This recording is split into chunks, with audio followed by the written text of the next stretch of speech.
بسم الله الحمد لله والصلاة والسلام على رسول الله وعلى آله وصحبه ومن والاه رب اشرح لي صدري ويسر لي أمري واحلل عقدة من لساني يفقهوا قولي. Mes frères et sœurs, on continue toujours notre série intitulée Retrouve le goût des adorations, et notre thème aujourd'hui avec l'aide d'Allah Azza wa Jal est Qiyamul Layl, le mérite de la prière nocturne. Mes frères et sœurs, quand aujourd'hui on entend un jeune dire je veux profiter de ma jeunesse, qu'est-ce qu'on comprend? Qu'est-ce que vous comprenez de ces paroles? Un jeune d'aujourd'hui, quand il dit je veux profiter de ma jeunesse, de manière générale, on comprend clairement, sans passer par quatre chemins: meuf, kiff, sortie, boîte de nuit, musique, play, jeu, etc., etc., faire rire la galerie à l'école, en classe. Ça s'appelle quelqu'un qui veut profiter de sa jeunesse de manière générale. Mes frères et sœurs, écoutez avec moi attentivement ce hadith qui est très impressionnant. Le hadith, il est dans Sunan Ibn Majah et il est authentifié par le Cheikh Al-Albani rahimahullah. Le prophète alayhi salatu wassalam a entendu que l'un de ses compagnons, qui était Abdullah ibn Amr ibn al-As radiyallahu anhu, et d'ailleurs ce compagnon faisait partie des grands adorateurs, un Nabi alayhi salatu wassalam, il a entendu que ce compagnon, Abdullah ibn Amr ibn al-As radiyallahu anhu, qu'il avait lu tout le Coran en entier en une seule nuit. Tout le Coran en entier en une seule nuit. Le prophète alayhi salatu wassalam est parti le voir, il lui a dit: j'ai entendu que tu avais lu le Coran en une seule nuit en entier, et j'ai peur qu'au fil du temps tu commences à t'enlacer. Tu lis une fois toute la nuit, j'ai peur qu'avec le temps tu lâches. Et on en a beaucoup dans notre communauté, ils sont chauds au début et après ils lâchent. Donc un Nabi alayhi salatu wassalam, il lui dit: j'ai peur qu'avec le temps tu t'enlaces. Un Nabi alayhi salatu wassalam a peur qu'il s'enlace et qu'il arrête de lire le Coran complètement. Ouvrez bien vos oreilles. Abdullah ibn Amr ibn al-As radiyallahu anhu lui a dit: ô messager d'Allah, laisse-moi profiter de ma force et de ma jeunesse. Regarde comment il profite de sa jeunesse. Laisse-moi profiter de ma force et de ma jeunesse. Un Nabi alayhi salatu wassalam lui propose alors de le finir en un mois. Lis-le une fois par mois. Mais ce compagnon reprit en disant: ô messager d'Allah, laisse-moi profiter de ma force et de ma jeunesse. Le prophète alayhi salatu wassalam lui propose alors de finir le Coran une fois tous les 10 jours. Mais ce noble compagnon radiallahu anhu a dit: ô messager d'Allah, laisse-moi profiter de ma force et ma jeunesse. Un Nabi alayhi salatu wassalam lui propose alors de finir le Coran en 7 jours. Mais Abdullah ibn Amr ibn al-As radiallahu anhu lui a dit: ô messager d'Allah, laisse-moi profiter de ma force et ma jeunesse. Mais le prophète alayhi salatu wassalam refusa qu'il le lise en moins d'une semaine. Vous avez vu comment les compagnons du prophète alayhi salatu wassalam profitaient de leur vie? Est-ce qu'on voit à travers ce hadith comment les compagnons radiallahu anhum profitaient de leur vie? Ils profitaient de leur vie à travers les adorations. Mes frères et sœurs, nous aussi, on veut profiter de notre jeunesse et de notre force en obéissant à Allah. Abdullah ibn Amr ibn al-As radiallahu anhu passait toute la nuit en prière, en qiyamul layl, ses journées en jeûne, et c'est comme ça qu'il profitait de sa force et sa jeunesse. Et bien nous aussi on veut être pareil. La jeunesse actuelle, tu la trouves dans les salles de sport, en train d'entretenir leurs muscles. Tu les vois tous en train de faire de la muscule. Il y en a certainement beaucoup d'entre vous qui sont là aujourd'hui, ou qui vont écouter cet audio et qui vont se reconnaître, qui vont tous les jours à la salle de sport. Les muscles de leur corps sont comme de l'acier, mais les muscles de leur cœur sont très fragiles. Nous devons travailler les muscles de notre cœur. On doit aller chaque jour dans la salle de sport du cœur afin de faire augmenter notre foi. Et cet endroit-là, c'est les maisons d'Allah et les assemblées d'évocation. Nos cœurs, mes frères et sœurs, ressemblent à un lac. On peut rester des heures à regarder sa beauté, mais quand il devient sec, là on s'aperçoit en fait que son lit est plein de boue et de pierres. Et là tu te dis très étonné, toute cette beauté cachait autant de saleté? Mon frère, ma sœur, c'est la même chose avec mon cœur et le tien.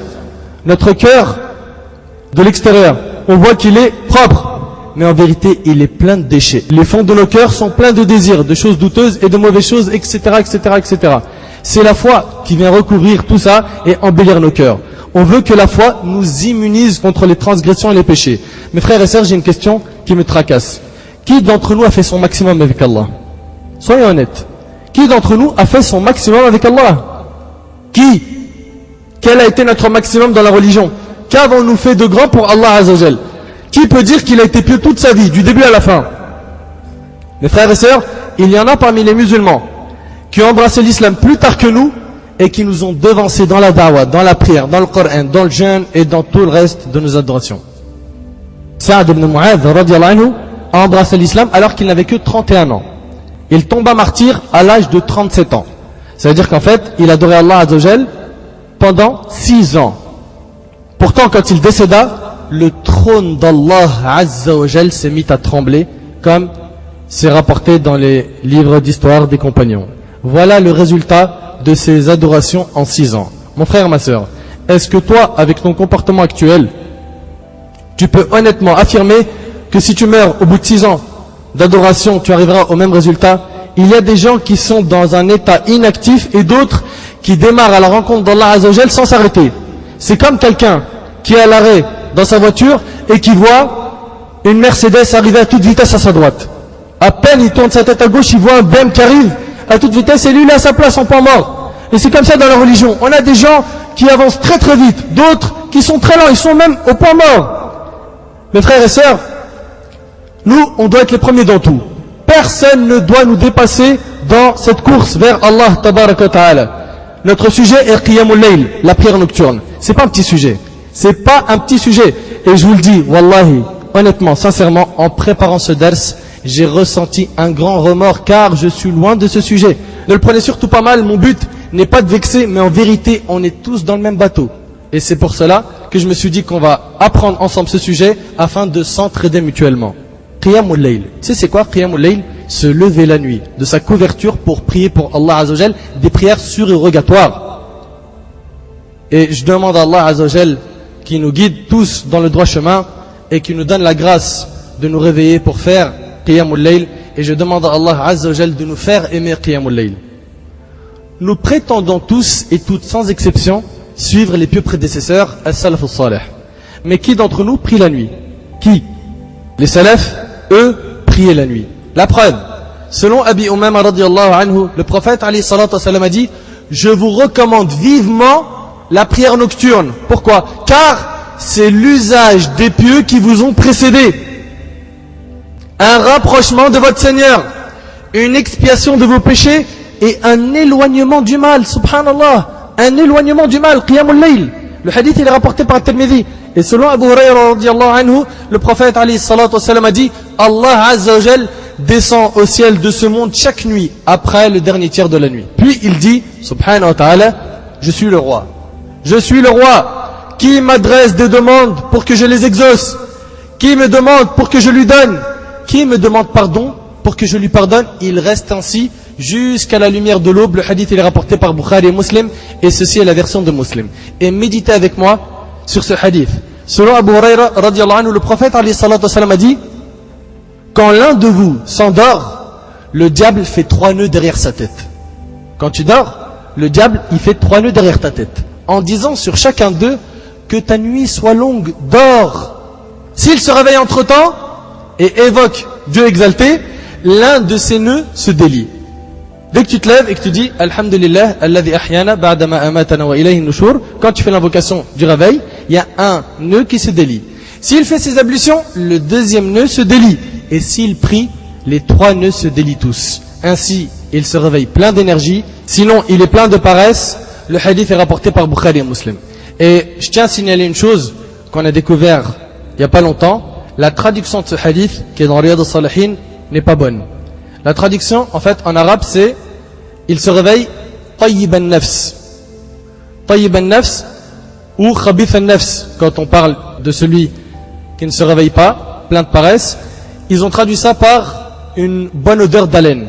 Ça veut dire que eux, ils ont dit ainsi il se réveille plein d'énergie avec une bonne haleine, et s'il se réveille pas, eh ben il est paresseux avec une mauvaise haleine. Alors qu'en vérité, que tu te réveilles plein d'énergie ou paresse, ton haleine est mauvaise. Donc la traduction elle est mauvaise. On l'a répété de cette manière dans d'autres audios, on s'en rappelle plus c'est lesquels, donc on rectifie cette erreur. La traduction est mauvaise. Barakallahu fikum. Mon frère, ma sœur, est-ce que quelqu'un s'est demandé pourquoi le diable fait ça?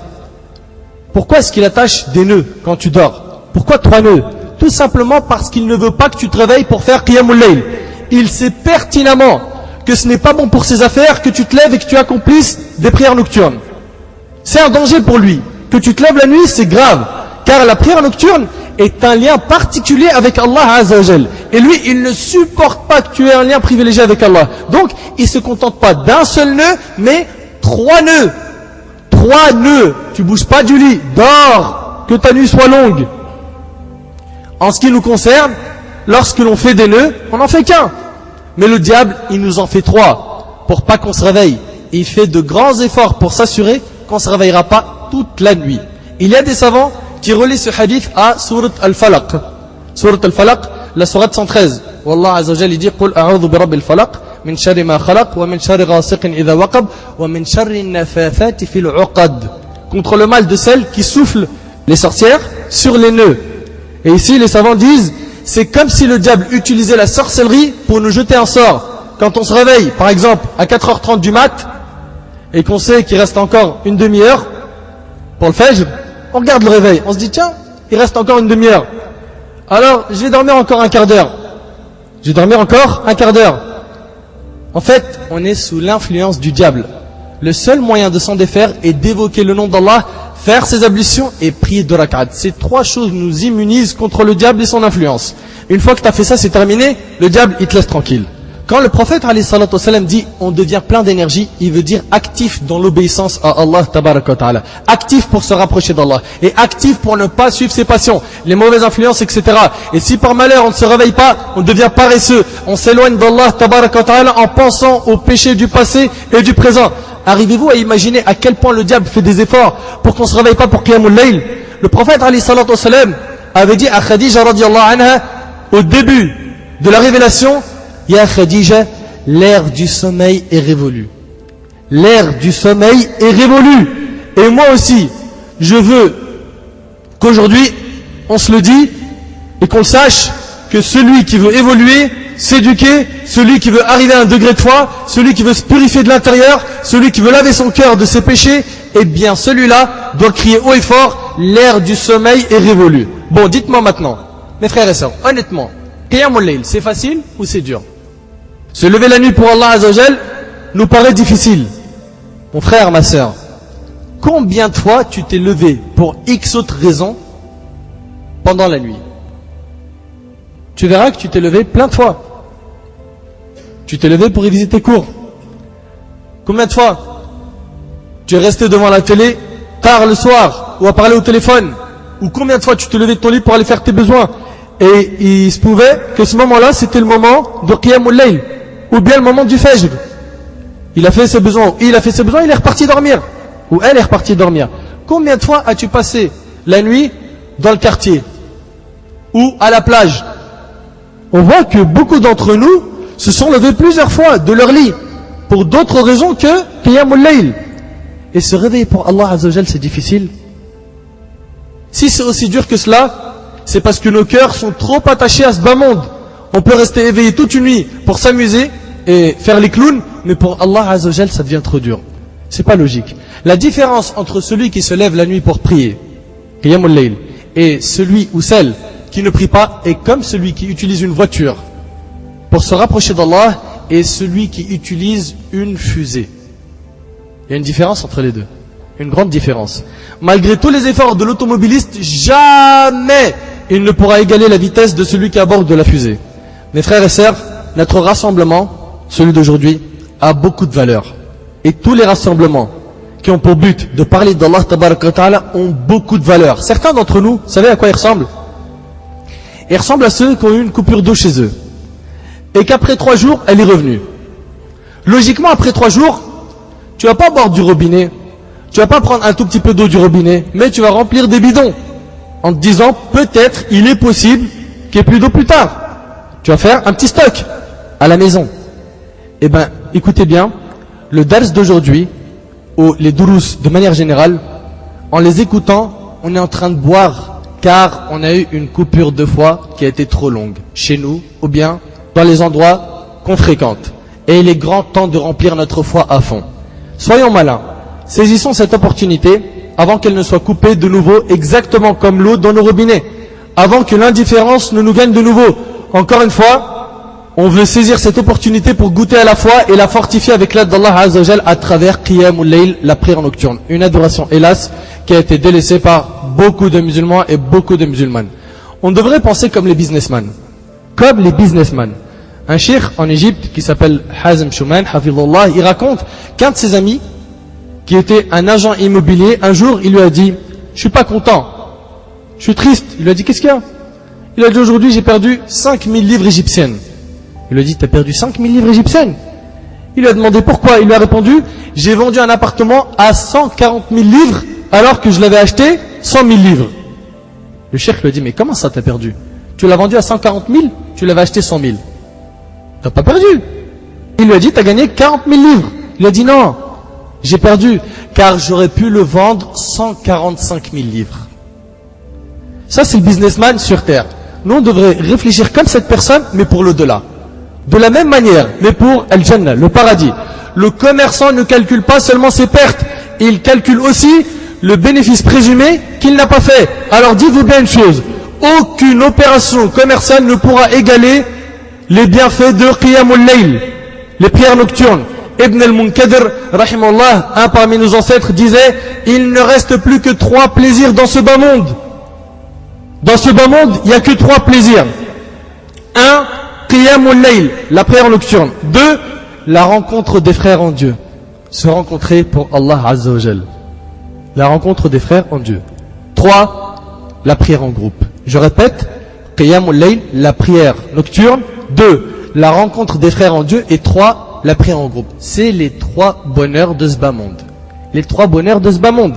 Mon frère, ma sœur, si tu aimes quelqu'un à un point inimaginable, et on te dit qu'il viendra rendre visite à un de tes voisins, cette personne, tu l'aimes, ton cœur est attaché à cette personne.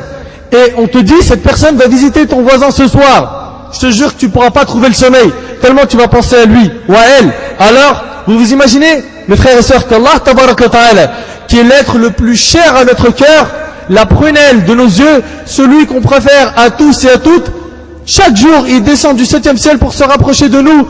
En principe, normalement, on ne devrait même pas dormir. Rien que d'y penser, normalement tu devrais dire non, je ne peux pas dormir, c'est celui que j'aime le plus, Allah Azza wa Jal. Comment pouvons-nous aimer Allah sans aimer sa rencontre? Allah Azza wa Jal, mes frères et sœurs, en décrivant les pieux, ceux qui sont proches d'Allah tabaraka wa ta'ala, il a dit dans Surat Al-Furqan, Surat 25, verset 64, وَالَّذِينَ يَبِيتُونَ لِرَبِّهِمْ سُجَّدًا وَقِيَامًا. Et ceux qui passent les nuits prosternés et debout devant leur Seigneur. Les pieux, c'est ceux qui passent leur nuit debout et prosternés devant leur Seigneur. C'est ceux qui se lèvent la nuit. C'est ceux qui font Qiyamul Layl, la prière nocturne. Peux-tu considérer que tu aimes Allah alors que tu ne te lèves jamais pendant la nuit? Dans ce verset, on sent qu'Allah Azza wa Jal a un lien spécial avec ses serviteurs, tandis que ceux qui passent la nuit à dormir, ceux-là n'auront pas ce lien privilégié, puisqu'ils ne se lèvent pas pour remercier Allah tabaraka wa ta'ala de ses bienfaits. Ils sont tout simplement ingrats. Ils ne se rendent pas compte de cet honneur d'être musulman. Dans la vie, quand quelqu'un d'entre nous nous rend service et qu'on ne le remercie pas, on dit de nous qu'on est ingrat, mal élevé. Alors imaginez tous les bienfaits quotidiens dont Allah nous fait grâce et nous, on ne le remercie même pas. Et c'est bien la moindre des choses. Sachez que pour remercier vraiment Allah, tu veux vraiment le remercier, sincèrement, lève-toi la nuit. Car ce moment est celui des privilégiés, des VIP. Mon frère, ma sœur, dis-toi qu'Allah Azza wa Jal est descendu 365 fois cette année dans le ciel de ce bas monde pour venir à notre rencontre. Maintenant, dis-moi, entre nous, combien de fois, moi et toi, on s'est levé la nuit pour Allah Azza wa Jal? Combien de fois chacun d'entre nous s'est levé dans ces 365 jours? Depuis qu'on a repris le chemin de l'islam, combien de fois est-ce qu'on s'est levé pour Allah Azza wa Jal? 1 fois, 3 fois, 4 fois, 10 fois, 50 fois, 100 fois? C'est ça notre façon de montrer notre reconnaissance à Allah tabaraka wa ta'ala? On s'est mis d'accord dès le début qu'on allait se dire toutes les vérités sans se fâcher ni se vexer. Donc, je vous le dis clairement, pas de prière nocturne veut dire que l'on manque de confiance en Allah. Celui qui ne fait pas Qiyam al-Layl, il n'a pas assez confiance en Allah Azza wa Jal. Comment ça? Ben écoutez bien, si quelqu'un te dit, viens me voir à 5h du mat, et je te donnerai 200 €. 200 €. Tous les jours, à 5h du mat. Tu vas y aller ou pas? C'est clair et net, tu vas y aller. Moi en premier, je vous le dis, 5h du mat, 200 € tous les jours. Ça chiffre en un mois, ça fait pas mal. 200 €. Tu vas le croire et tu te réveilleras. Tu vas te réveiller. Par contre, quand Allah il dit Hal min sa'il fa'atiyah, hal min ta'ib fa'atubu alayh. Qui me demande pour que je lui donne? Allah il dit qui me demande pour que je lui donne? Et là c'est le riche, le roi des rois qui parle. Et il dit qui me demande pardon pour que je lui pardonne? Avoue mon frère, ma sœur, que tu n'y crois pas. Convainc-moi que ce n'est pas un manque de foi en Allah Azza wa Jal, en ses commandements et ses directives. Mes frères et sœurs, quand il n'y a pas de prière nocturne, quand il n'y a pas de qiyamul layl, sachez, ouvrez bien vos oreilles, qu'il n'y a pas d'honneur pour le croyant, car cette prière est l'honneur du croyant. Sahl ibn Sa'd radiyallahu anhu rapporte que l'ange Jibril alayhi salam est venu au prophète alayhi salatu salam et lui a prodigué ce conseil. Ouvrez bien vos oreilles. L'ange Gabriel a dit au prophète alayhi salatu salam: ô Muhammad, vis autant que tu veux, tu finiras par mourir. Les paroles sont très très fortes. Wallahi al-azim, elles sont très très fortes. Ô Muhammad, vis autant que tu veux, tu finiras par mourir. Et fais ce que tu veux, tu en seras rétribué. Aime qui tu veux, tu devras t'en séparer. Wallahi, c'est des paroles très fortes, très très fortes. Et il lui a dit, et sache que l'honneur, sharaful mu'min, que l'honneur du croyant se trouve dans la prière de nuit. L'honneur du croyant se trouve où? Dans qiyamul layl, dans la prière de nuit. Et que sa fierté, al-izza, sa fierté se trouve dans le fait de se passer des autres gens. Le hadith il est rapporté par Tabarani et il est jugé valide par Cheikh Al-Albani rahimahullah. Chacun d'entre nous cherche à être honoré par quelque chose dans sa vie. Quelle est la chose qui te fait sentir ton honneur? Ton argent? Ton rang social? Ta beauté? Tes diplômes? C'est quoi exactement? Notre honneur doit être en premier lieu dans notre religion, l'islam. Notre honneur à tous, hommes et femmes, garçons et filles, se trouve dans Qiyamul Layl, la prière nocturne. Sans cela, on sera dénué d'honneur, d'éducation et de progrès. Il faut que vous sachiez une chose, mes frères et sœurs. La première adoration qui a été imposée aux compagnons du prophète alayhi salatu wassalam, c'était Qiyamul Layl, la prière nocturne.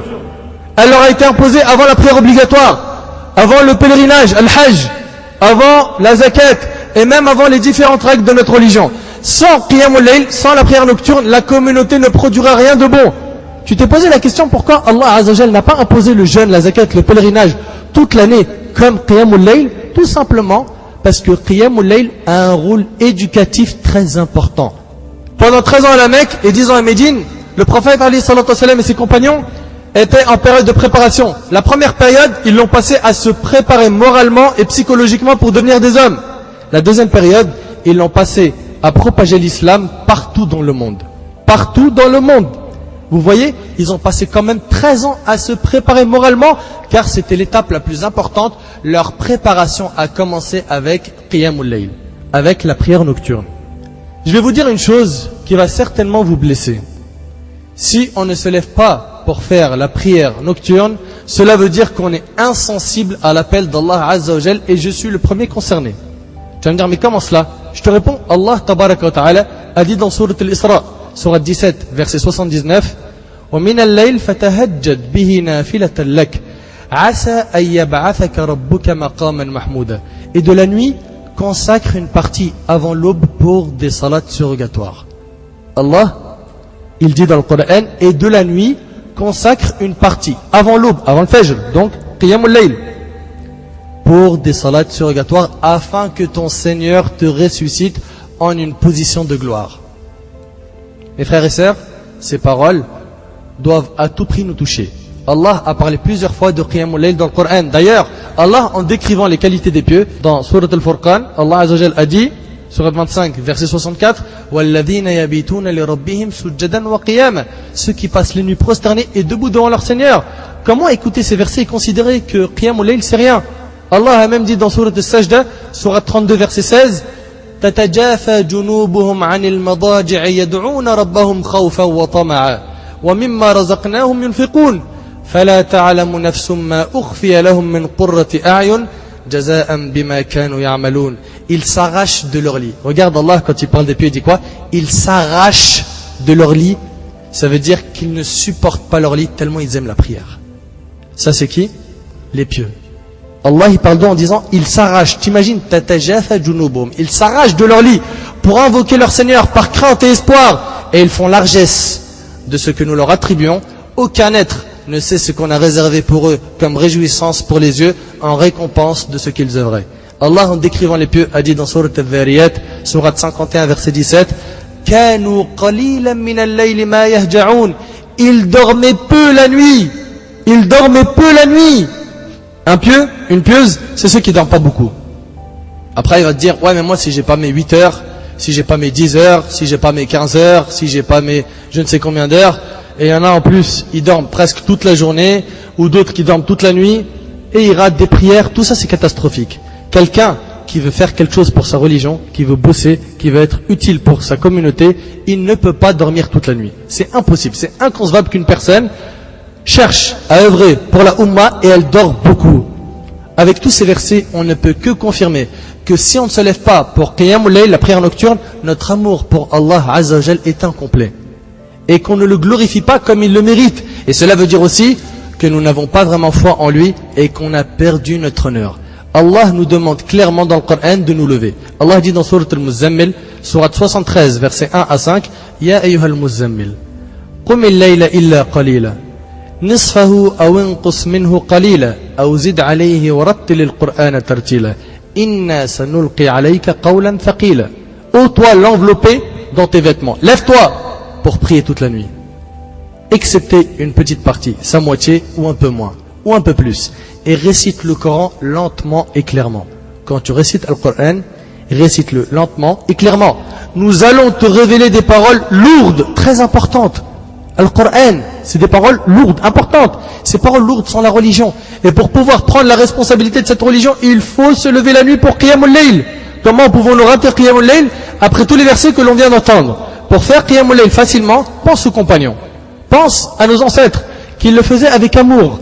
Dans Sourate Al-Muzammil, dans la même sourate, toujours, dans le verset 20, Allah dit Inna rabbaka ya'lamu annaka taqumu adna min thuluthay al-layl wa nisfahu wa thuluthahu wa ta'ifatun min alladhina ma'ak. Ton Seigneur sait, certes, que tu, en parlant de Muhammad alayhi salatu wasalam, te tiens debout moins de 2 tiers de la nuit, ou sa moitié ou son tiers, de même qu'une partie de ceux qui sont avec toi. C'est pas Nabi alayhi salatu wasalam seulement qui faisait Qiyam al-Layl. Écoutez bien, de même qu'une partie de ceux qui sont avec toi. Pour se motiver, on a besoin de savoir à quoi ressemblait l'attachement de nos pieux prédécesseurs à Qiyamul Layl, la prière nocturne. Ouvrez bien vos oreilles. Un Nabi alayhi salatu wassalam sortait la nuit afin de voir qui parmi ses compagnons priait et qui ne priait pas. Puis le lendemain, il disait à Abu Bakr, radiyallahu anhu, lève ta voix pendant tes prières nocturnes. De même, il disait à Abu Musa al-Ash'ari, radiyallahu anhu, qu'il l'avait entendu prier la nuit. De même, il sortait réveiller Ali ibn Abi Talib et Fatima radiyallahu anhuma pour leur dire levez-vous, priez la nuit. Le hadith est rapporté par Bukhari Muslim. Le prophète alayhi salatu wasalam a même dirigé la prière nocturne en ayant derrière lui Anas ibn Malik radiyallahu anhu qui était encore petit. Il alayhi salatu wasalam réveillait ses épouses pour Qiyam al-Layl. Et si seulement les cœurs de beaucoup de gens comprenaient la parole que le prophète alayhi salatu wasalam a dit à Aïcha radiyallahu anha au cours d'une nuit, lorsqu'il quitta son lit, il était avec Aïcha radiyallahu anha, son épouse, celle qu'il aimait le plus. Il était avec elle sur son lit et il quitta son lit. Et Aïcha radiyallahu anha lui a dit où vas-tu? Pensant qu'il va chez une autre de ses épouses. Où vas-tu? Il lui a dit sallallahu alayhi wa sallam, ô Aïcha, ouvrez bien vos oreilles, laisse-moi adorer mon Seigneur. Laisse-moi, je vais aller faire quelques prières. Je vais adorer mon Seigneur. Elle dit, je lui dis, je jure par Allah que j'aime être à côté de toi et j'aime ce qui te fait plaisir. Donc elle l'a laissé. Puis elle dit, il se leva, en parlant de Nabi alayhi salatu wassalam, accomplit ses ablutions et se mit à prier. Voilà ce qu'il aimait le plus, la prière. Prier, pour lui, prier c'était mieux que de dormir avec sa femme. Alors Nabi alayhi salatu wassalam lut le Coran pendant sa prière, puis il pleura, jusqu'à ce que je vis ses larmes atteindre ses hanches. Puis il s'assit, loua Allah et pleura, jusqu'à ce que je vis ses larmes atteindre sa poitrine. Puis il se coucha sur son côté et mit sa main sous sa joue et pleura jusqu'à ce que je vis ses larmes atteindre le sol. Bilal radiyallahu anhu entra à ce moment-là et lui demanda la permission de faire al-adhan, l'appel à la prière de l'aube, et dit, pourquoi pleures-tu? Pourquoi pleures-tu au messager d'Allah? Il répondit, ne serais-je point un serviteur reconnaissant? ne serais-je point un serviteur reconnaissant? Le hadith il est rapporté par Ibn Hibban et il est authentifié par Sheikh al-Albani. Voilà comment le prophète alayhi salatu wassalam était. Et c'est comme cela que l'on doit être. Si on aime vraiment Allah Azza wa Jal, qu'on le montre par Qiyamul Layl. C'est de cette manière qu'Allah Tabaraka wa Ta'ala nous élèvera. Notre prophète alayhi salatu wassalam, qui était notre exemple, aimait rester debout dans Qiyamul Layl longtemps. Certains parmi nous vont se dire, d'accord, je vais me lever la nuit, je vais faire 2 rak'at qui vont durer 30 secondes chrono. C'est quoi ça? Non, c'est pas ça. Un Nabi alayhi salatu wassalam, quand il faisait Qiyamul Layl, il aimait rester debout longtemps. Écoute avec moi. Ibn Mas'ud radiyallahu anhu a dit, j'ai prié une nuit avec le prophète alayhi salatu wassalam. Il n'a pas cessé de rester debout jusqu'à ce que j'ai failli commettre une mauvaise action. On lui dit, qu'as-tu failli faire? Il dit, j'ai failli m'asseoir et le laisser seul dans sa station debout, rapporté par Bukhari Muslim. Tellement il est resté debout longtemps, il a dit, j'ai failli m'asseoir, j'en pouvais plus, je tenais plus. Et selon Jabir radiyallahu anhu, on demandait au messager de Dieu alayhi salatu wassalam, quelle était la meilleure prière? Il alayhi salatu wassalam a dit, celle où l'on prolonge la station debout, rapporté par Muslim. Donc, plus tu restes debout, mieux c'est. Mes frères et sœurs, ce qui rendait le prophète alayhi salatu wassalam heureux, c'était Qiyamul Layl, la prière nocturne. C'était pour lui un moment privilégié avec Allah Tabaraka wa Ta'ala. Tu es avec celui que tu préfères le plus au monde. Et tu dois profiter pour lui faire tes confidences, tu dois prendre plaisir en sa compagnie. Hudhayfa, radiyallahu anhu, un compagnon, a dit, j'ai prié une nuit avec le prophète alayhi salatu wassalam. Regarde, un compagnon qui a fait une fois Qiyamul Layl avec un Nabi alayhi salatu wassalam et qui décrit à quoi ressemble exactement sa prière. Ouvrez bien vos oreilles, c'est impressionnant. Hudhayfa raconte, il débuta la lecture par Surat Al-Baqarah, Surat la vache, la deuxième sourate. Je me suis dit, il va sans doute s'incliner au verset numéro 100. Il va lire 100 versets et il va s'incliner, il va faire le cours. Mais il poursuivit sa récitation. Et je me suis dit, et attention, Hudhayfa il est à ses côtés, donc les deux sont debout. Donc Hudhayfa il est attaché à cette prière, il ne peut pas s'asseoir. Il suit le Nabi alayhi salatu wassalam. Il dit, mais il poursuivit sa récitation et je me suis dit, il va le lire en entier, le chapitre de la vache, dans une unité de prière. Voilà, il va terminer Surat Al-Baqarah et khalas, il s'incline. Il poursuivit et je me suis dit, il va s'incliner. Ça y est, c'est fini. C'est bientôt la fin de la sourate, il va s'incliner. Mais il enchaîna, après le Baqarah, il a commencé Surat An-Nisa. La sourate, les femmes. C'est la 4e sourate. Les premières sourates du Coran, c'est les plus longues. Puis, une fois qu'il a terminé Surat An-Nisa, il a lu Surat Ali Imran. Et il est toujours debout. Il récitait pourtant en bien articulant tous les mots. Ça veut dire que ce n'était pas une récitation bâclée. Quand il passait par un verset contenant une glorification de Dieu, il le glorifiait. Quand il passait par un verset contenant une invocation de Dieu, il l'invoquait. Quand le verset contenait une demande de la protection de Dieu contre le diable, il la faisait. Puis il s'est incliné et se mit à dire, gloire et pureté à mon Seigneur le très grand. Sa position inclinée en recours était presque aussi longue que sa position debout. C'est-à-dire sa position inclinée avait la même durée de la récitation d'Al-Baqarah, An-Nisa et Ali Imran. L'inclinaison. Imagine un petit peu sa prière comme elle était longue. Puis il se redressa et resta aussi longtemps que lors de sa position inclinée. Puis il se prosterna et dit, gloire et pureté à mon Seigneur le plus haut. Sa prosternation dura autant que sa station debout rapportée par Muslim. En une rak'at, t'as vu combien de sourates il a lu? T'as vu comment Qiyam al-Layl pour lui il était long et comment c'était un plaisir? Le prophète alayhi salatu wassalam disait à Abdullah ibn Amr ibn al-As, le hadith est rapporté par Bukhari et Muslim, ne sois pas comme un tel qui priait la nuit et qui a arrêté. C'est pas comme celui-là. Celui-là il faisait Qiyam al-Layl et il a arrêté. Et il disait à Abdullah ibn Umar radiyallahu anhu, quel homme bon qu'Abdullah, si du moins il priait une partie de la nuit. Depuis cette remarque, Abdullah ne dormait plus que peu pendant sa nuit. Et le hadith il est rapporté par Bukhari et Muslim. Le prophète alayhi salatu wassalam arrivait à un stade où ses pieds enflaient à force de rester debout des heures et des heures la nuit pour prier Allah tabaraka wa ta'ala. Rien ne l'empêchait de le faire. Il était malade, il faisait Qiyamul Layl. En voyage, en jihad, tout le temps Qiyamul Layl.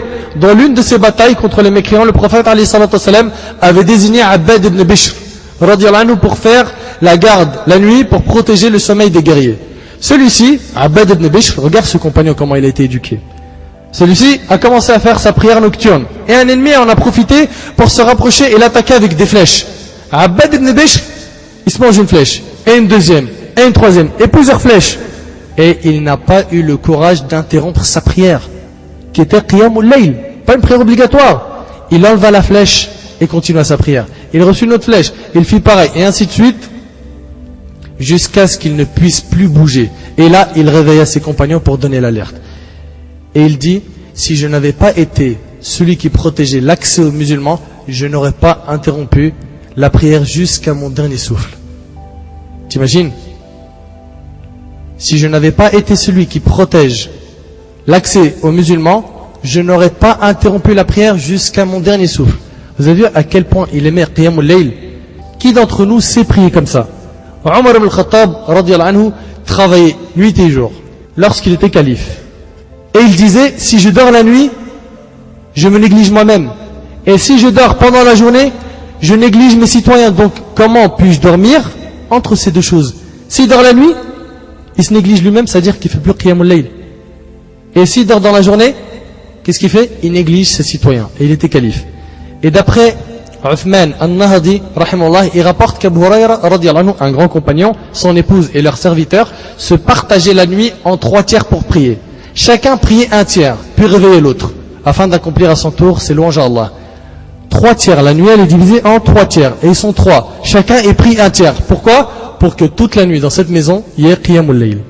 Pour que la prière nocturne ne s'arrête pas de la nuit, l'un des compagnons du prophète, alayhi salatu wassalam, qui était Anas ibn Malik, radiyallahu anhu, il avait l'habitude de partager la nuit en 3 parties, entre lui, sa femme et sa fille. D'accord? Qiyamul Layl, pareil, en 3 parties. Une partie pour lui, une partie sa femme, une partie sa fille. Après le décès de sa femme, il s'est partagé la nuit équitablement avec sa fille. Moitié-moitié. Toi tu pries la moitié de la nuit et moi la moitié de la nuit. Quand il est décédé, lui-même, sa fille a prié toute la nuit pour ne pas stopper la prière nocturne dans sa maison une seule seconde. Vous imaginez? Une seule seconde. C'est-à-dire que de Salat al-Isha jusqu'au Fajr, elle priait. Hallucinant. Un parmi les salafs disait, mes os ont vieilli, je me suis affaibli. Mes os ont vieilli, je me suis affaibli. Et je ne peux que réciter que Surat al-Baqarah et Ali Imran pendant Qiyamul Layl. Ouvrez bien vos oreilles. Il dit, mes os ont vieilli, je me suis affaibli. Je ne peux que réciter Surat al-Baqarah et Ali Imran dans ma prière nocturne. Et ça représente 76 pages du Coran. Qu'en pensez-vous? Il dit, je me suis affaibli. 76 pages, je me suis affaibli. Abu Muslim al-Khawlani, rahimahullah, un parmi nos ancêtres, parmi les plus prédécesseurs, il avait dans la pièce où il priait ses prières nocturnes, Qiyamul Layl, un fouet. Écoutez bien, il avait un fouet dans la chambre où il faisait Qiyamul Layl. Lorsque ses pieds ne tenaient plus après 3 à 4 heures de prière, 3 à 4 heures de prière la nuit, il prenait le fouet et se fouettait les pieds en disant à ses pieds, reste debout car par Allah je te traînerai. Reste debout car par Allah je te traînerai. Est-ce que les compagnons du prophète alayhi salatu wassalam pensent-ils qu'ils seront seuls autour du prophète alayhi salatu wassalam le jour du jugement? Qiyamul Layl fait partie des remèdes du cœur. Yahya ibn Mu'adh rahimahullah a dit, le remède du cœur se trouve dans 5 choses. La lecture réfléchie du Coran, l'évacuation du ventre, à savoir le jeûne. Qiyamul Layl, la prière nocturne, la manifestation d'humilité à l'aube et le fait de fréquenter l'assemblée des pieux. Mes frères et sœurs, depuis tout à l'heure, on évoque des exemples d'hommes. Passons maintenant aux femmes. Puis tout à l'heure, on est en train de dire, un tel, Abu Hurayra, Abu Muslim al-Khawlani, c'est des hommes. Voyons maintenant comment les femmes priaient Qiyamul Layl à l'époque des salafs. Al-Hassan ibn Salih ibn Huyay, rahimahullah, avait une servante. Ouvrez bien vos oreilles. Surtout mes sœurs. Un jour, il la vendit. Lors de sa première nuit, avec ses nouveaux maîtres, elle se leva au milieu de la nuit et réveilla les habitants de la maison pour en faire autant. Pourquoi? Pour Qiyamul Layl. Réveillez-vous, c'est l'heure de Qiyamul Layl. Ils se réveillèrent étonnés et dirent, le jour s'est levé, c'est déjà le Fajr, c'est déjà l'aube. Elle les questionna étonnée, vous ne faites que les prières qui vous sont dues, qu'est-ce qui est obligatoire? Ils disent, bah oui. Ils confirmèrent, oui, on fait que l'obligatoire. Alors, elle retourna voir son ancien maître en lui disant, tu m'as vendu à de mauvaises personnes. Tu m'as vendu à de mauvaises personnes. Car il ne prie pas la nuit, il prie que le Fajr. Et j'ai peur de faiblir, de perdre ma foi et ma motivation. Rachète-moi. Et c'est ce qu'il fit. Rachète-moi. Pourquoi? Parce que ces gens-là ne priaient pas Qiyamul Layl. C'était de mauvaises personnes pour elle. Cette femme, si elle viendrait chez nous aujourd'hui, qu'est-ce qu'elle dirait de nous? Subhanallah, aujourd'hui, les prières obligatoires, c'est un obstacle pour certaines personnes. Cette femme pieuse n'a pas supporté de vivre avec des gens qui ne faisaient pas la prière nocturne. Et pareil pour nous, si on avait un cœur pur, on n'aurait pas supporté de fréquenter des personnes qui ne la font pas. Sache que si tu fréquentes des gens pieux et qui pratiquent la prière nocturne, tu seras sur le chemin qui va te rapprocher d'Allah tabaraka wa ta'ala. De même, l'épouse de Habib al-Ajmi ibn Muhammad. Écoutez bien cette femme fabuleuse. Elle réveilla son mari à l'aube en lui disant « Lève-toi, mon époux, lève-toi, nous sommes en retard, le jour se lève et nous avons encore beaucoup de chemin à faire et très peu de provisions et les caravanes des gens pieux sont déjà partis depuis longtemps. Lève-toi pour Qiyamul Layl, lève-toi, les caravanes sont partis, les pieux sont déjà en train de faire Qiyamul Layl. » Il y avait aussi l'exemple d'une femme du temps des Salaf qui s'appelait Mu'ada al-Adawiyya, rahimahullah. Son mari s'appelait Sila, un grand parmi les peu prédécesseurs. Concernant le jour de ses noces, ce jour-là, son mari s'est fait emmener par son neveu dans un hammam. Le hammam à l'époque, le mari il y entrait afin de se laver, faire ses ablutions, puis il allait voir sa femme. Donc le mari de Mu'ada al-Adawiyya retrouva sa femme et pendant sa nuit de noces, il a prié toute la nuit. Imagine-toi, sans interruption, toute la nuit. Toute la nuit, et sa femme l'a suivi. Hallucinant, wallah l'azim. Toute la nuit, la femme elle l'a suivi. Le lendemain, lorsque son cousin fut au courant que toute la nuit il a prié avec sa femme, la première nuit, mais qu'est-ce qui t'arrive? Première nuit, tu pries toute la nuit avec elle et elle te suit? Il le blâma. Puis cela lui répondit, écoutez bien, il a dit à son neveu, tu m'as fait rentrer dans un endroit, il parle du hammam, qui m'a rappelé l'enfer. Ensuite, un autre qui m'a rappelé le paradis, je n'ai pas arrêté d'y penser, alors j'ai prié toute la nuit et sa femme était avec lui toute la nuit sans interruption. Wallah, c'est hallucinant, hallucinant, c'est hallucinant. Cette femme, lorsque son mari et son fils sont tombés martyrs pendant le djihad, les femmes vinrent la voir afin de lui présenter leurs condoléances. Suite à quoi, regardez l'éducation de cette femme. Elle leur a dit, si vous êtes venus me présenter vos condoléances, retournez d'où vous venez. Par contre, si vous êtes venus me féliciter, vous êtes les bienvenus. Mon mari il est martyr, mon fils aussi. Venez pas pleurer là avec vos mouchoirs et vos vêtements noirs et tout ça là. Soit c'est pour me féliciter, soit c'est pas la peine. Les femmes en ce temps-là avaient le courage et le comportement des hommes les plus braves. Quand on lit la vie des anciens, on ressent une grande peine. Reste-t-il des gens comme ça aujourd'hui? Avant, les pieux étaient la base de la communauté et les pécheurs étaient l'exception. Maintenant c'est l'inverse, c'est le contraire. Les pieux se sentent étrangers dans leur pays, leur quartier, avec leurs amis et même sous leur propre toit, avec leurs parents, avec leurs épouses, avec leurs enfants. Des fois on se demande même si on ne va pas demander à ces musulmans qui sont allergiques à l'islam la permission d'être musulmans. Wallah, parce qu'aujourd'hui ce qu'on fait, c'est pratiquer simplement les principes de l'islam. Et certains trouvent que c'est trop. T'en fais trop, Akhi, t'en fais trop, ma soeur. Oh Tu les entends toute la journée se dire, mais arrête, c'est bon, t'es un super musulman maintenant. Wallah, il a dit, mais il y en a un, c'est un moniteur d'auto-école, un ami à moi, c'est un converti. Tu sais qu'est-ce qu'il m'a dit? Il m'a dit, quand ils ont su que je faisais mes prières, ils m'ont dit, t'es un chaud, toi. Les prières obligatoires, hein. Les prières obligatoires, t'es un chaud. Mais imagine-toi qu'il y a mon lit. Ils vont dire quoi? Tu vis sur notre planète, toi. T'es comme nous.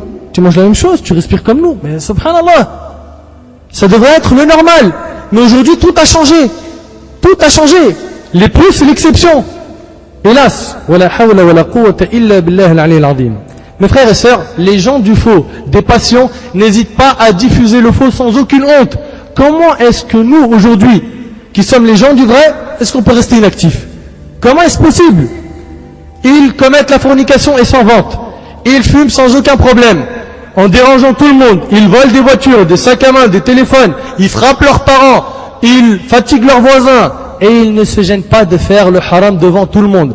Comment pouvons-nous supporter voir des gens autour de nous, et en premier lieu dans nos familles, désobéir à Allah sans que cela nous fasse quelque chose dans notre cœur? Comment pouvons-nous garder le silence face à nos épouses qui ne font pas salat, ou qui ne portent pas encore le hijab, nos enfants qui sont loin d'Allah? Comment pouvons-nous accepter cela? Nous sommes responsables de nos femmes et nos enfants, et le jour du jugement, Allah Azza wa Jal nous questionnera à leur sujet.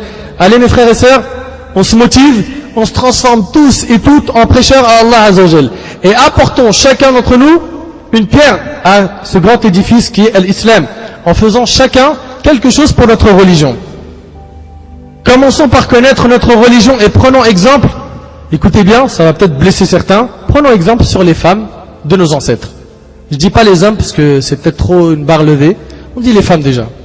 Si déjà on arrive à faire comme les femmes de nos pieux prédécesseurs, c'est déjà beaucoup. Essayons de ressembler à ces femmes pieuses. Rahimahumullah jami'an. Vous voyez, je suis gentil, je dis les femmes. Prenons exemple sur cette femme pieuse parmi les salafs qui épousa un de nos pieux prédécesseurs qui s'appelait Riyah. Riyah, il a voulu la tester après le mariage. Quand, pendant leur nuit de noces, il est parti dormir. La nuit de noces, il a voulu la tester, il est parti dormir. Elle le réveilla pour Qiyamul Layl.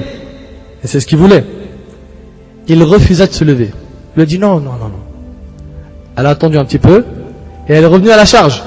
Elle a dit Riyah, réveille-toi, Qiyamul Layl. Il l'ignora. Puis une troisième tentative, il l'ignora. Après, écoutez bien ce qu'elle a dit, ouvrez bien vos oreilles. Elle lui a dit, mais qui m'a trompé sur ton compte, oh Riyah? Qui m'a trompé sur ton compte? J'ai été trompé. C'est de la trahison. Je croyais que tu étais un pieux. Qui m'a trompé sur ton compte, oh Riyah? Et là, certaines de nos sœurs disent à leur mari, qui m'a trompé sur ton compte? Lorsqu'elles voient qu'il n'est pas super riche, qu'il n'a pas une belle voiture, qu'il n'a pas une maison qui lui appartient. Par contre, les femmes des salafs, ce qui les préoccupait, c'était de savoir, est-ce que leur mari se lève la nuit ou pas? On veut que toutes nos sœurs disent la même chose à leur mari, afin de gagner l'invocation du prophète, alayhi salatu wassalam. L'invocation du prophète. Naam, écoute, selon Abu Huraira, radiyallahu anhu, le prophète, alayhi salatu wassalam, a dit que Dieu donne sa miséricorde. Une invocation du prophète, alayhi salatu wassalam. Ouvre bien tes oreilles. Que Dieu donne sa miséricorde à quiconque a veillé une partie de la nuit, a prié et a réveillé sa femme pour qu'elle en fasse autant. Un Nabi, alayhi salatu wassalam, il dit qu'Allah te fasse miséricorde si tu te lèves pour faire Qiyamul Layl et que tu réveilles ta femme pour qu'elle en fasse autant. Et dans le même hadith, il dit, si elle a refusé de se réveiller, il lui a jeté de l'eau au visage. Et là, je suis tout le temps obligé de le préciser, de l'eau au visage, mais ce qui n'y prend 1,5 litre de cristalline, et il lui met les 1,5 litre au visage, il dit, réveille-toi, c'est la souna ce que je fais. Non. De l'eau au visage, tu prends un tout petit peu, quelques gouttes, tu l'en jettes sur le visage. D'accord? Comprends pas les choses à l'envers, Allah yabarik fik. Et pareil pour ma sœur. Car la suite dit, et que Dieu donne sa miséricorde à toute femme qui a veillé une partie de la nuit, a prié et a réveillé son mari. S'il a refusé de se réveiller, elle lui a jeté de l'eau au visage, rapporté par Muslim. On veut se lever, mes frères et sœurs, pour accomplir Qiyamul Layl. On veut se rappeler du paradis. On veut y penser. Vous savez, le paradis, il y a plusieurs degrés. Pourquoi on passerait à côté du plus haut degré à cause d'un peu de paresse? Avons-nous oublié que le paradis nous attend et qu'il a son prix? Où est notre concurrence pour le paradis? Pensez-vous que nos actions nous permettront d'atteindre le meilleur niveau du paradis?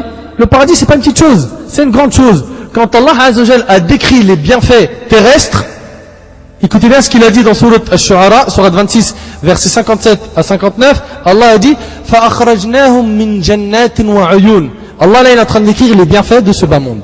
En disant فَأَخْرَجْنَاهُمْ مِنْ جَنَّاتٍ وَعُيُونٍ وَكُنُوزٍ وَمَقَامٍ كَرِيمٍ كَذَلِكَ أَوْرَثْنَاهَا بَنِي إِسْرَائِيل. Ainsi, nous les fîmes donc sortir des jardins.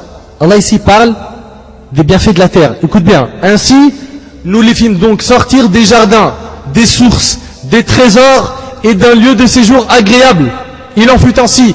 Et nous les donnâmes en héritage aux enfants d'Israël. Donc on voit ici quand il décrit la dunya, il dit jardin, source, trésor. Méditez bien, c'est important. Jardin, source, trésor, lieu de séjour agréable, etc. Mais quand Allah, il a décrit le paradis, qu'est-ce qu'il a dit dans le Coran? Dans le Coran, il a dit dans Surat Al-Baqarah, Surat 2, verset 36, فَأَزَلَّهُمَا الشَّيْطَانُ عَنْهَا فَأَخْرَجَهُمَا مِمَّا كَانَ فِيهِ. Satan les fit glisser de là et les fit sortir du lieu où ils étaient. C'est tellement indescriptible qu'Allah a dit, il les fit sortir du lieu où ils étaient. Stop. Allah s'est abstenu de décrire le paradis.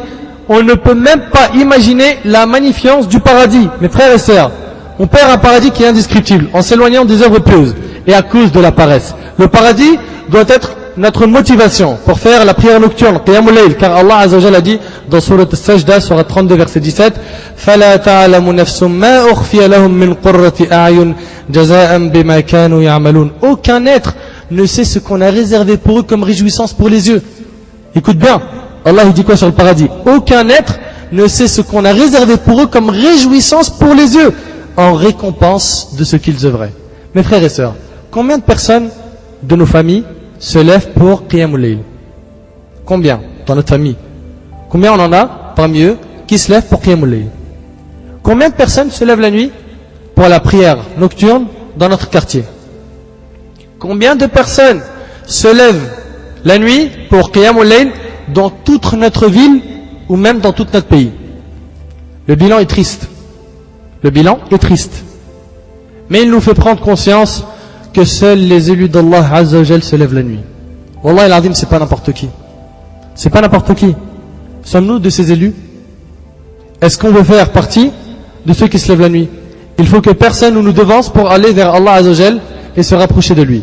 Comme on aime être les premiers dans la dunya, soyons les premiers pour l'au-delà. En vérité, la prière nocturne représente un festin dont on ne doit pas se priver. Le fait de se lever par exemple 1 heure avant Al-Fajr, avant la prière de l'aube, puis faire la prière de l'aube, c'est exactement le festin dont on veut parler. Le prophète alayhi salatu wassalam, en parlant à Al-Abbas dans le hadith de la prière de Tasbih, la prière de la glorification, il lui a dit: ne veux-tu pas en avoir une part? Il lui parle d'après en lui disant: ne veux-tu pas en avoir une part? Ne veux-tu pas être privilégié? Et moi aussi, je vous le dis aujourd'hui, ainsi qu'à moi-même, ne voulons-nous pas avoir une part de ce festin? Chacun peut en manger à sa faim. De même, pour la prière nocturne, chacun commence comme il peut. Toi, tu peux te lever 1 heure avant le Fajr, très bien.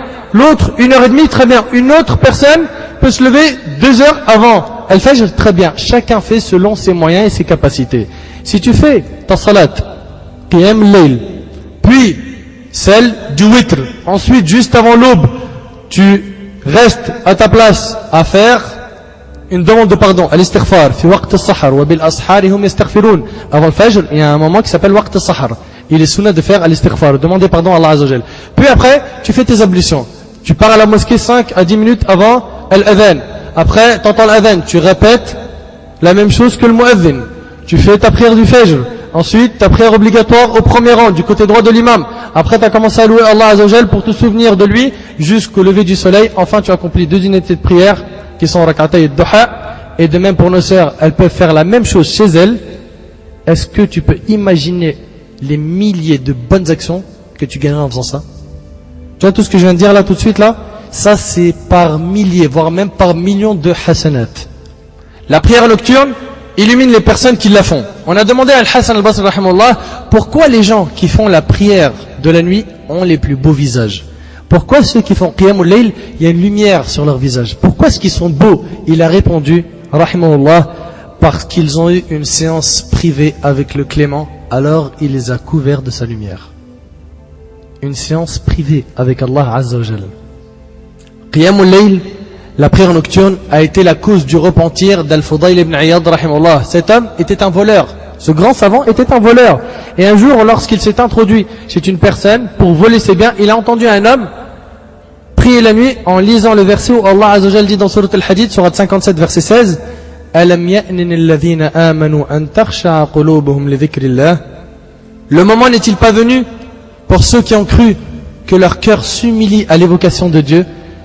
Lorsqu'il entendit ce verset, il dit: oui, le moment est venu, ô Allah. Oui, le moment est venu, le moment est venu. Et il s'est repenti.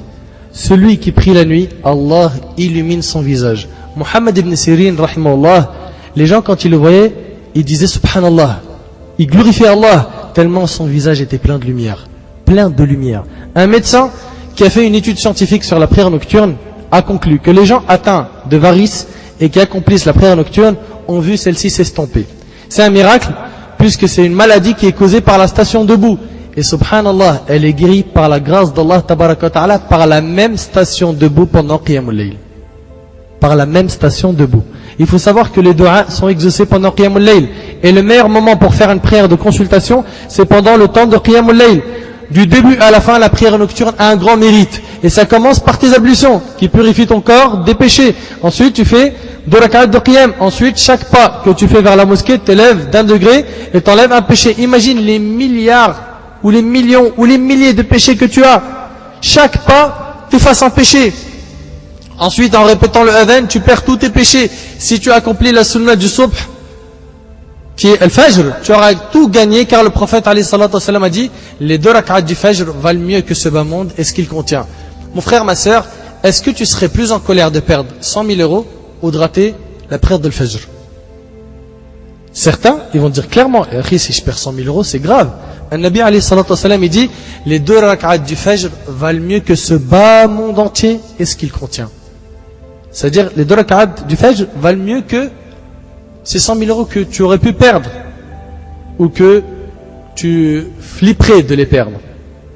Si tu es un vrai croyant, tu préférais le Fajr sans discussion. Attention, je ne suis pas en train de dire que tu dois mépriser l'argent. Par contre, je suis en train de te dire, revois les priorités de ta vie, revois tes valeurs. Sache que chaque lettre prononcée pendant la prière rapporte 10 bonnes actions. Sache que le premier rang du côté droit de l'imam à la mosquée a un grand mérite. Les anges prient sur les personnes qui prient du côté droit au premier rang. La prière à la mosquée vaut 27 prières. La récompense que tu as après la prière est aussi énorme. Istighfar, tasbih, ayat al-kursi. On a déjà dit qu'ayat al-kursi avait 200 lettres. Chaque lettre, c'est combien de hasana? 10. Ça veut dire qu'après chaque prière, quand je dis ayat al-kursi, ça fait 2000 bonnes actions. Fois 5 prières, 10 000 bonnes actions. T'imagines 10 000 bonnes actions que tu laisses passer tous les jours.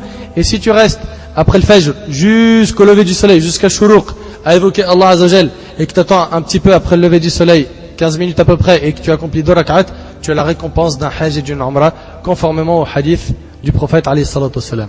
Les compagnons, radiyallahu anhum, lorsqu'ils entendaient ce que je suis en train de vous citer maintenant, depuis tout à l'heure, ils s'empressaient de mettre en pratique. Alors que nous, on est amoureux de ce bas monde, on est attaché à ce bas monde et ce qu'il contient. C'est quelque chose qui devrait nous faire pleurer. Maintenant, comment fait-on la prière nocturne? La prière nocturne est une conversation privée avec Allah tabaraka wa ta'ala. Le prophète alayhi salatu wasalam commençait la sienne en louant Allah azza wa jal. Puis il commençait Al-Fatiha qui est un grand dialogue avec Allah azza wa jal. Abu Huraira radiyallahu anhu a dit, j'ai entendu le prophète alayhi salatu wasalam dire, Allah azza wa jal dit. Allah il dit, j'ai séparé la prière entre moi et mon serviteur en 2 parties. La prière, elle est en 2 parties. Il y a un dialogue entre toi et Allah. Et mon serviteur recevra ce qu'il a demandé. Lorsque le serviteur dit Alhamdulillahi Rabbil Alamin, louange à Allah, Seigneur des mondes, Allah répond, mon serviteur m'a loué. Allah répond.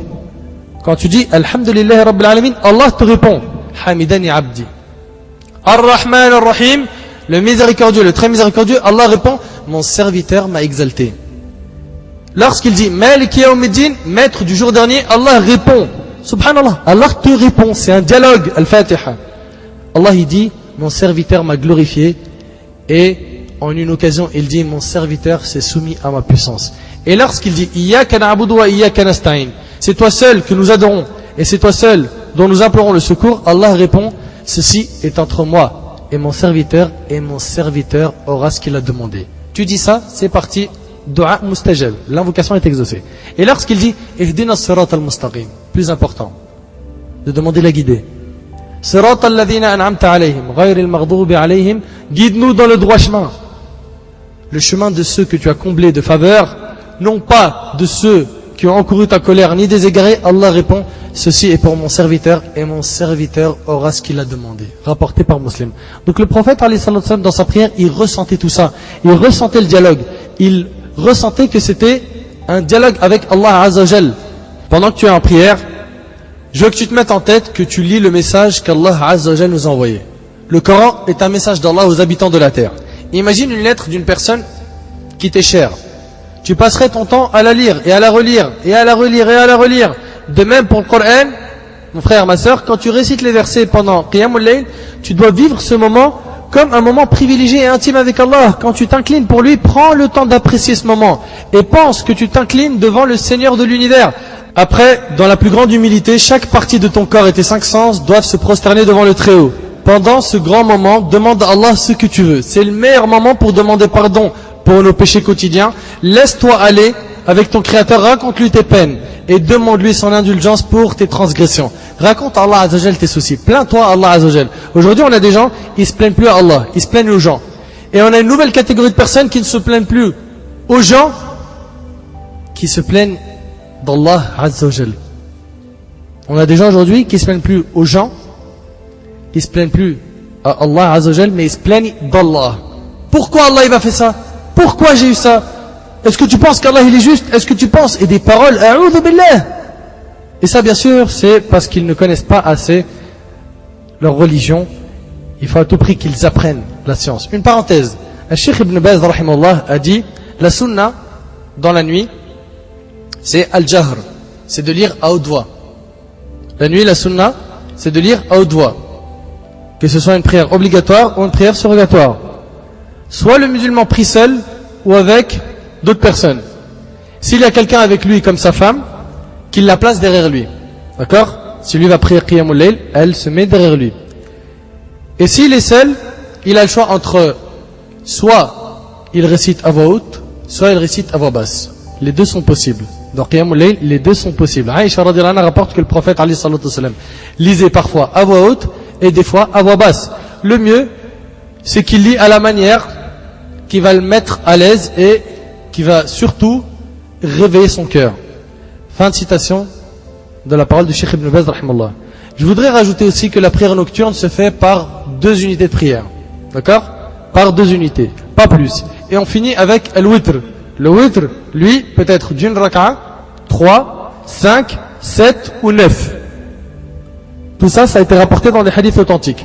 Si une personne rate Qiyamul Layl, cette personne, elle rate Qiyamul Layl, qu'elle sache que cette personne-là peut rattraper le matin ses rak'at de Qiyamul Layl après le lever du soleil, jusqu'à environ 15 minutes avant Salat al-Dhuhr. La preuve que tu peux rattraper le Qiyam, selon Aïcha radhiyallahu anha, quand le messager de Dieu alayhi salatu wassalam ne pouvait pas veiller en prière à cause d'une maladie ou autre, il faisait pendant le jour suivant 12 unités de prière rapportées par Muslim. Donc il les rattrapait. Dans le cas où tu es trop fatigué, au point de perdre le contrôle de ton corps, repose-toi. Repose-toi. Et s'il te reste du temps, prie au moins 2 rak'at par nuit. Prie au moins 2 rak'at par nuit. Selon Aïcha radhiyallahu anha, le prophète alayhi salatu wassalam a dit, lorsque l'un d'entre vous somnole en faisant sa prière, qu'il aille se coucher. Qu'il aille se coucher. Jusqu'à ce qu'il n'ait plus sommeil. T'as sommeil? Va pas prier Qiyam Layl. Surtout si t'es débranché. Et le Nabi alayhi salatu wassalam, il continue en disant, car s'il fait sa prière alors qu'il est somnolent, il pourrait se maudire dans ses invocations. Rapporté par Bukhari et Muslim. C'est-à-dire qu'il pourrait dire n'importe quoi. Mes frères et sœurs, on veut que la prière nocturne devienne une partie de notre vie. Qu'importe ta fatigue ou le prix que tu dois payer pour te lever la nuit de ton lit pour aller à la rencontre d'Allah tabaraka wa ta'ala, tu dois te motiver avec les frères et les sœurs autour de toi en pensant à tous tes péchés, les péchés que tu as commis, et demande pardon à ton Créateur. C'est la meilleure occasion de demander pardon à Allah, celle de Qiyamul Layl. Malheureusement, la plupart des gens d'aujourd'hui ne font pas assez d'efforts pour adorer Allah Azza wa Jal. Ils ne font pas de leur mieux. Il y en a même qui avancent en prenant des chemins dangereux et qui sont à un pas de tomber dans la mécréance. C'est pour cela qu'il faut se ressaisir. On veut renouer nos liens avec Allah Azza wa Jal et les renforcer pour nous immuniser contre les désirs, les plaisirs illicites, les tentations et les péchés. On veut à tout prix renforcer notre foi, et l'un des meilleurs moyens, c'est ce thème, Qiyamul Layl. Les éléments qui peuvent nous assurer la prière nocturne. Alors, maintenant, tu veux t'accrocher à Qiyamul Layl? Écoute avec moi cette ordonnance. 1. Savoir que c'est un moment privé et privilégié avec Allah. Sache que lorsque tu vas te lever, tu vas sortir du lot de tous les musulmans et de tous les croyants qui existent sur terre. Celui qui se lève pour Qiyamul Layl, c'est pas n'importe qui. Qu'il le sache, que c'est pas n'importe qui et qu'on n'est pas nombreux à se lever la nuit. Deuxièmement, si tu veux réussir à te lever pour Qiyamul Layl, évite de désobéir à Allah Azza wa Jal, de ne pas respecter ses ordres.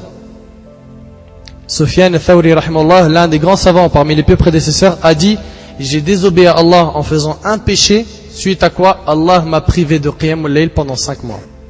5 mois. Parce qu'il a fait un péché. Troisièmement, écoutez chaque jour, si possible, ou au moins 1 ou 2 fois par semaine, un dars, un rappel sur le paradis et l'enfer, pour te remettre les idées en place et te motiver pour Qiyamul Layl. Ou écoute un dars sur Qiyamul Layl, tout court. Peu importe si tu l'as écouté 1 fois, 2 fois, 3 fois, réécoute-le. Ou même d'un autre conférencier ou d'un autre savant. Quatrièmement, fais ta prière du soir à l'Aïcha dans une mosquée loin de ton quartier et de tes amis, pour retourner directement chez toi sans discuter avec quelqu'un à la fin de la prière. Parce qu'aujourd'hui c'est comme ça. Tu vas prier dans la mosquée du coin, tu sors, tout le monde te connaît. Ça papote, ça papote, ça papote. D'ailleurs même quand tu rentres tous les soirs c'est nombreux avec ta femme. C'est vrai ou pas les frères? T'es resté où? Oh, il y avait un frère. Ouais, toujours un frère. Toujours. Ils se finissent pas, les frères. Et nous, on n'a pas d'autres phrases à dire, c'est vrai ou pas? C'est un frère, Allah ghalib. Donc, essaye de prier dans une mosquée que tu connais pas, un petit peu loin de chez toi, pour retourner directement chez toi sans discuter avec quelqu'un, afin de te reposer avant de te lever pour Qiyamul Layl. Cinquièmement, prépare dans la journée la sourate que tu vas réciter pendant Qiyamul Layl. Cherche sa signification pour être au mieux pendant la prière. Et surtout, ne pas se fixer un nombre défini de rak'at, il faut plutôt se fixer un temps défini. Un temps, et non un nombre de rak'at. De sorte qu'en 1 heure, tu puisses prier par exemple 2 rak'at, ou 4, ou 6, ou plus. C'est comme tu veux. Sixièmement, fixe-toi un objectif, qui est, commence en douceur, par un quart d'heure chaque nuit, par exemple, puis chaque jour, ou chaque semaine, ou chaque 2 semaines, rajoute un quart d'heure, ce que tu peux. Septièmement, pour les gens qui ont du mal le matin, c'est simple, programmez tous les réveils de la maison. Le matin, ça doit être un festival. Ça sonne partout. Et chargez vos amis de vous réveiller. En vous appelant, pas les textos ça marche pas. Faut arrêter avec les textos là. Réveille-toi. Le gars il entend même pas le bip ou je sais pas à quoi il ressemble le message. Ou la sœur. Ou des fois même il prend le téléphone, il va le jeter ailleurs. Mais un réveil ou une sonnerie, ça c'est efficace. Et bien sûr le téléphone, Allah yabarik fik, pareil pour toi ma sœur, tu le mets pas à côté de ton oreille. Parce que c'est simple, hein, tu as fait poum. Même pour le travail tu vas pas te réveiller. Et là ça va être une catastrophe. Donc, on cède avec nos amis, on leur dit, appelle-moi à cette heure-là, sur le fixe, sur le portable, et surtout que la personne demande à ses amis d'insister. Il a une autre astuce, les premières nuits, délaisser le confort du lit pour un couchage moins confortable. De cette manière, il ne va pas apprécier son lit. Parce que, faut le dire, le lit il est tellement moelleux, mashallah, super, ah, la couverture c'est trop de la bombe. Enlever tout ça c'est chaud. C'est pas facile. Donc essaye de dormir, bien sûr c'est trop dur, hein. Ça c'est pour les vaillants. Un endroit qui est moins confortable chez toi pour qu'il se réveille facilement. Et bien sûr dormir tôt. Huitièmement, avant de dormir, invoquer Allah Azza wa Jal pour nous aider à se réveiller pour Qiyamul Layl. Et dormir avec l'intention de l'accomplir. Si par malheur on ne s'est pas réveillé, sachez que si notre intention était d'accomplir Qiyamul Layl, eh bien la prière nocturne, elle est rattrapable pendant toute la journée, et en plus de ça, Allah Azza wa Jal te donne la récompense. T'avais la nia. Allah Azza wa Jal est miséricordieux, et il aime nous voir faire des efforts pour le servir et l'adorer. Donc doucement, mais sûrement. On ne doit pas être dur avec soi-même. Et commence pas avec un rythme, je vais me lever aujourd'hui, j'en fais 40. Demain, il en fait 60. Et pendant une semaine, il se tue, il dort pas. Après une semaine, même l'obligatoire, il le fait plus. Non. Les meilleures œuvres sont celles qui durent, même si elles sont minimes. Ça, c'est une chose à bien retenir. Parce qu'aujourd'hui, on fait beaucoup et on lâche rapidement. Et sachez qu'Allah Azza wa Jal paiera nos efforts et nous aidera à trouver le chemin qui mènera à lui. Neuvièmement, faites attention que notre prière nocturne et les prières surrogatoires ne nous fasse pas oublier les prières obligatoires. Chaque chose à sa place. Chaque prière a son mérite et compte à part. Il vient et prie par exemple 10 rak'at de Qiyamul Layl, mashallah. Après il dit tiens il reste encore 1 heure pour le fajr. Allez je vais dormir cette heure-là, je me repose, je suis trop fatigué. Hop, pas de fajr, pas de subh, rien du tout. Faites très attention. Dixièmement, Qiyamul Layl, sache mon frère, ma soeur, qu'il entraîne la personne à être sincère. À être sincère. Sachant que tu le fais à l'abri des regards des gens, tu apprendras, Inch'Allah, à être sincère avec Qiyamul Layl. Toi qui te plains de ne pas être assez sincère, prie la nuit. Bien sûr, prenons garde de ne pas se réveiller pour Qiyamul Layl et dormir al-Fajr. C'est un grand panneau. Ce dars, mes frères et sœurs, nous rappelle les mérites de Qiyamul Layl, la prière nocturne. Maintenant, on les connaît. Qu'Allah tabaraka wa ta'ala nous facilite de prier la nuit et qu'Allah Azza wa Jal nous accorde la sincérité. أسأل الله سبحانه وتعالى أن ينفعني بما قلت وأن ينفعكم بما سمعتم. هذا ما أعلم والله عز وجل أعلى وأعلم. سبحانك اللهم بحمدك أشهد أن لا إله إلا أنت أستغفرك وأتوب إليك. جزاكم الله خير والسلام عليكم ورحمة الله وبركاته.